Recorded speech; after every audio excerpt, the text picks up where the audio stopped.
kasus kematian 4 hari di Jakarta. Nah, selama 4 hari itu anak yang meninggal, si ayahnya ini di rumah aktivitasnya ngapain aja Pak? Makannya seperti gimana sih?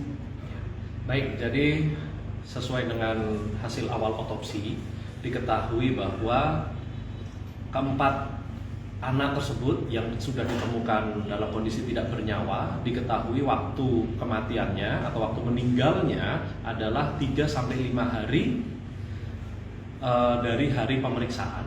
Jadi kalau hari pemeriksaan otopsi itu adalah pada hari Rabu malam tanggal 6 Desember 2023, maka diduga kematiannya atau meninggalnya keempat anak tersebut yakni 3-5 hari. Nah, hal ini kita sesuaikan dengan keterangan beberapa saksi yang melihat adanya aktivitas terakhir dari si keempat anak tersebut, yakni di hari Minggu. Nah, kemudian kami juga telah melakukan pemeriksaan terhadap saudara PD bahwa yang bersangkutan telah menerangkan telah melakukan kegiatan atau aksi kejinya, yaitu menghilangkan nyawa dari keempat anaknya tersebut pada hari Minggu tanggal 3 Desember 2023 sekitar siang hari. Lalu aktivitas dari saudara PD mulai dari hari Minggu, kemudian Senin, Selasa, dan ditemukan di hari Rabu, yakni yang bersangkutan hanya berdiam di rumah tersebut. Kemudian yang bersangkutan juga tidak makan dan tidak minum, karena pada tanggal 6 Desember pagi harinya yang bersangkutan ini kemudian meminta tolong kepada salah satu tetangganya untuk dibelikan minuman.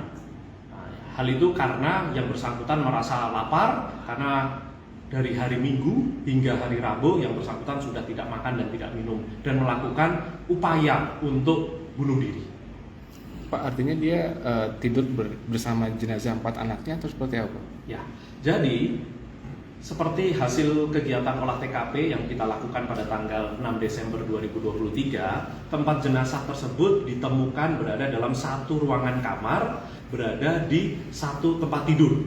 Nah, setelah melakukan aksi kejinya tersebut, kemudian tersangka ini mengambil pisau dapur dan selanjutnya mencoba untuk melukai dirinya dengan cara melukai pergelangan tangan kirinya.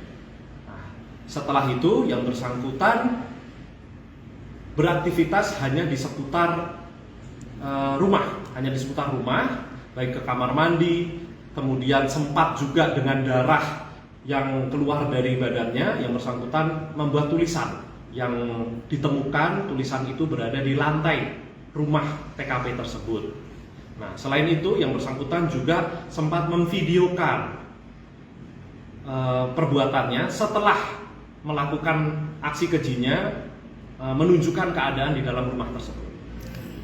Untuk kondisi kejiwaan tersangka sendiri sekarang gimana Pak?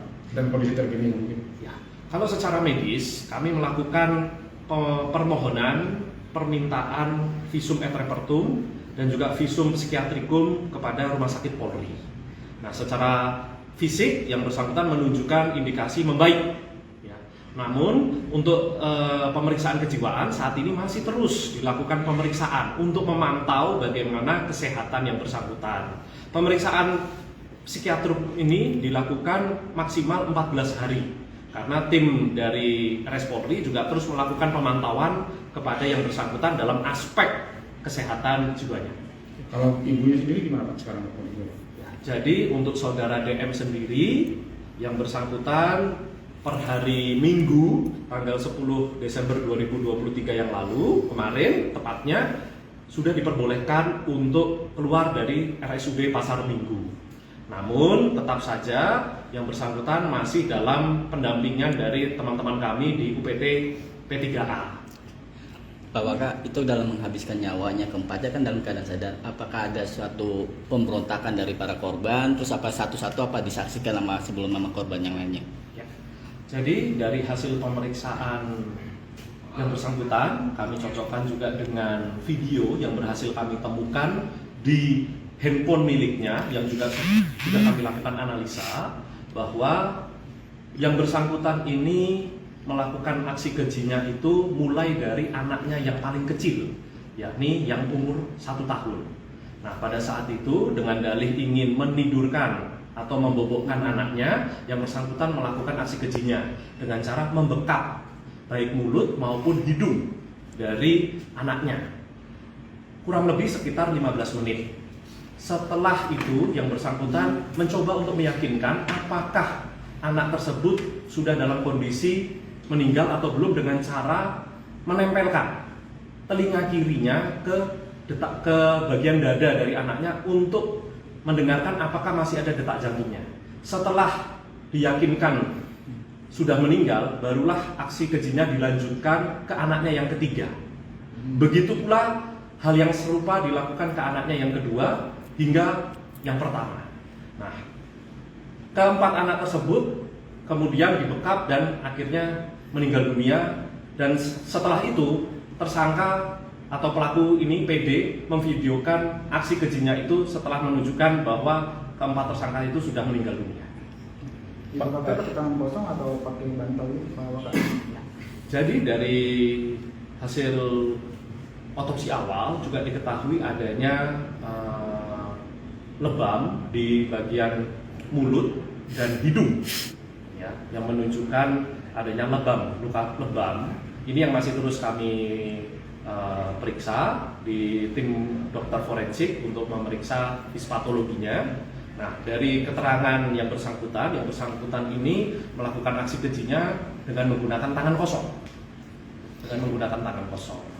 Pak, pasal berapa ini tersangka Pak? Ini kan ada unsur perencanaan nggak sih soal kasus ini? Baik, jadi dalam penyidikan perkara ini kami mempersangkakan tersangka dengan sejumlah undang-undang. Yang pertama adalah pasal 44 Undang-Undang KDRT, kemudian pasal 80 Undang-Undang Perlindungan Anak, dan selanjutnya kami juga mempersangkakan tersangka dengan pasal 340 KUHP, yakni pembunuhan berencana dengan ancaman pidana, ya, mulai dari seumur hidup bahkan bisa sampai pidana mati. Keempat korban ini anak kandung dari tersangka. Ya. Jadi kami telah melakukan pemeriksaan kepada saudari DM selaku istri. Yang bersangkutan juga menerangkan bahwa keempat ini adalah anak kandung dari pasangan suami istri PD dan DD. Pak, itu Ketika jeda satu anak dibekap, 3 anak lainnya menunggu di ruangan lain atau ada di satu ruangan yang sama, Pak?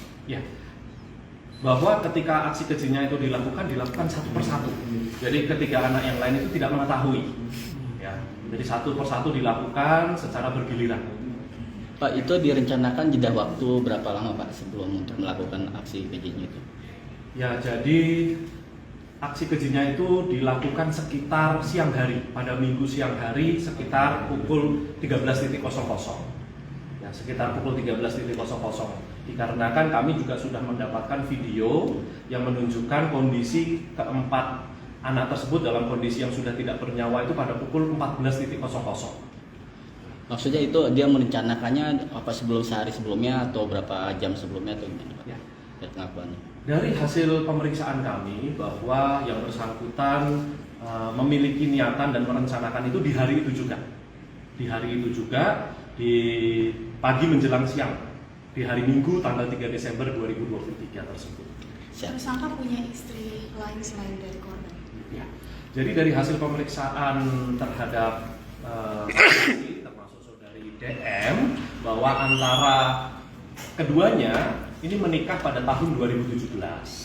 Kemudian dikaruniai 4 orang anak, yang paling tua usia 6 tahun dan yang paling muda itu lahir di tahun 2022 atau saat ini berusia 1 tahun. Pak, penahanan tersangka akan dilakukan setelah 14 hari pemeriksaan di rumah sakit atau seperti apa? Ya, jadi saat ini kami sedang terus berkoordinasi dengan pihak Rumah Sakit Polri. Yang bersangkutan saat ini tetap berada di Rumah Sakit Polri karena memang sedang dalam pemantauan atau perawatan dari pihak rumah sakit, khususnya dalam hal aspek kejiwaan yang bersangkutan. Setelah itu akan Ya. dilakukan penahanan langsung, Ya. Pak? Apakah penegasan itu yang dilakukan yang berlantangan itu dilakukan di hari Rabu itu juga atau udah sehari sebelumnya mungkin Pak Waka? Jadi terkait dengan upaya yang dilakukan oleh tersangka saudara PD untuk mencoba bunuh diri atau melukai dirinya sendiri itu dilakukan setelah yang bersangkutan melakukan aksi kejinya. Jadi pergelangan tangan kiri dan pergelangan tangan kanan dilakukan pada hari Minggu siang 3 Desember 2023 yang bersangkutan melukai pergelangan tangan kiri dan pergelangan tangan kanannya.